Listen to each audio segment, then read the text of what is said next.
Di sini saya akan melakukan presentasi yang berjudul kelainan dan perkembangan fetus. Yang salah satunya kelainan hidrosefalus. Hidrosefalus merupakan kondisi di mana terjadi penumpukan cairan berlebihan di dalam otak. Namun, pada kondisi hidrosefalus, jumlah cairan di otak tersebut berlebihan sehingga menimbulkan penekanan sel-sel otak dan gangguan saraf. Hidrosefalus memiliki dua jenis. Yang pertama jenis hidrosefalus acquired hidrosefalus, yang kedua hidrosefalus congenital. Yang pertama yaitu hidrosefalus acquired hidrosefalus terjadi karena gangguan di otak, misalnya stroke, radang selaput, atau tumor otak. Penyakit ini tersebut menyebabkan tersumbatnya sirkulasi cairan otak sehingga hidrosefalus terjadi. Kemudian hidrosefalus congenital. Jenis ini merupakan kelainan bawaan yang terjadi karena gangguan di dalam kandungan. Hal macam ini bisa terjadi karena gangguan yang dialami saat ibu sedang hamil. Penyebab hidrosefalus yaitu terjadi pada bayi, umumnya infeksi saat kehamilan. Infeksi tersebut disebabkan oleh cytomegalovirus atau virus rubella, virus mumps, virus sifilis, atau toksoplasma. Hidrosefalus yang baru terjadi setelah lahir umumnya disebabkan karena penyakit otak yang menimbulkan gangguan sirkulasi pada otak, misalnya karena stroke perdarahan, tumor otak, radang otak, atau radang selaput otak. Gejala yang disebabkan hidrosefalus ini yaitu bayi terlihat mengantuk saat kurang respon terhadap kondisi di sekitarnya. Kemudian kulit bayi menipis dan pembuluh darahnya terlihat dengan jelas.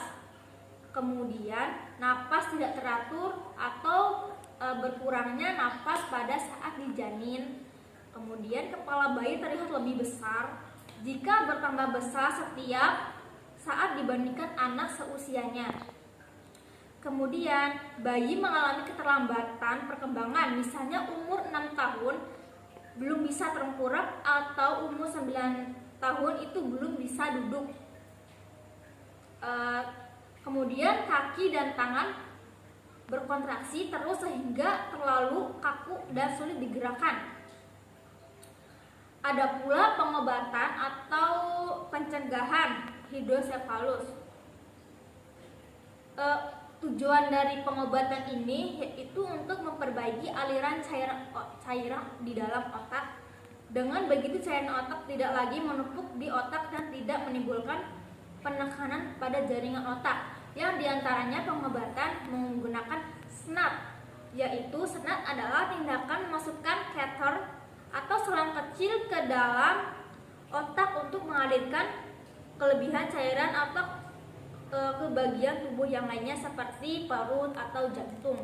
Kemudian ventriculostomy.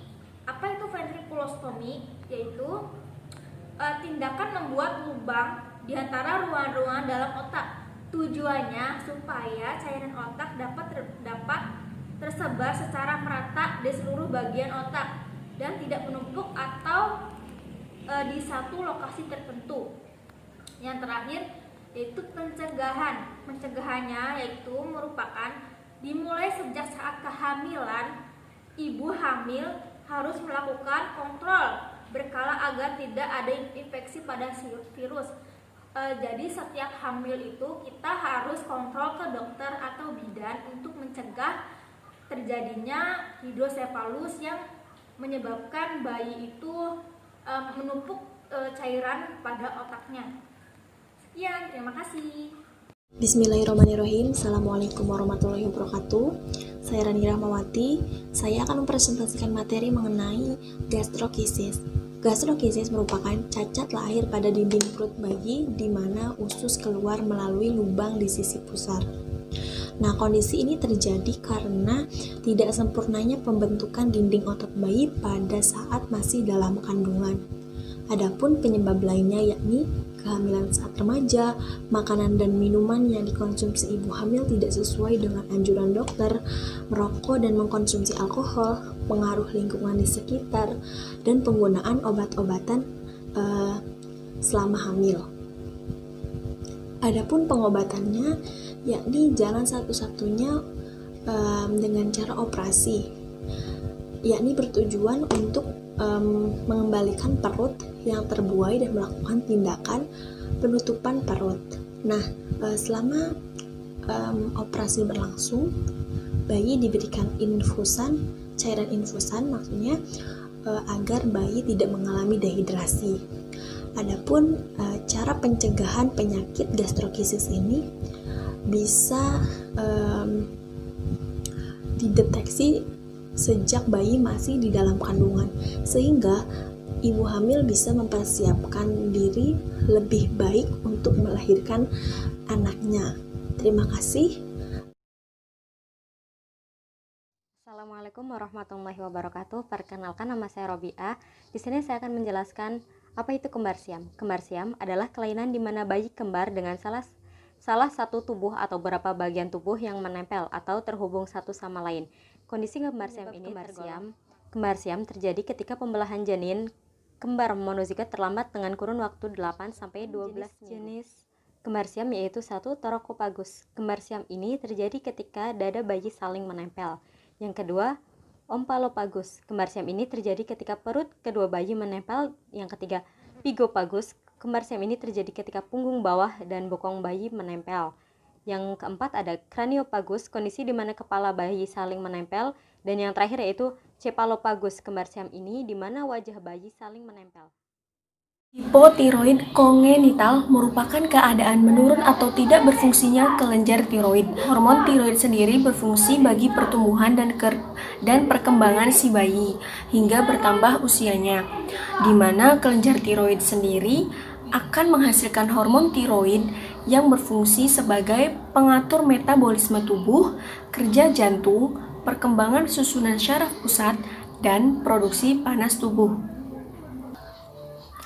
Penyebab hipotiroid pada bayi yang pertama adalah karena faktor genetik, yang kedua adalah kekurangan yodium pada ibu hamil, dan yang ketiga adalah konsumsi obat-obatan tertentu pada ibu hamil. Selanjutnya, gejala hipotiroid pada bayi yaitu jarang menangis, tidak mau minum ASI, sulit buang air besar, pertumbuhan tulang menjadi lambat, suara tangisan terdengar serak, sering merasa kedinginan atau menggigil, dan bayi kurang aktif bergerak dan sering tidur. Cara mengobati hipotiroid yaitu biasanya dokter akan memberikan obat ataupun terapi pengganti hormon. Selanjutnya, dokter juga biasanya akan melakukan pemeriksaan secara screening. Kenalkan, nama saya Mila Tirta Nirmala Dewi. Nah, di sini saya akan menjelaskan tentang katarak bawaan atau biasa disebut dengan katarak kongenital. Nah, katarak kongenital ini dialami oleh seorang bayi yang baru lahir dengan kondisi mata yang keruh ataupun buram, sehingga seorang bayi itu tidak bisa melihat objek atau sesuatu dengan jelas.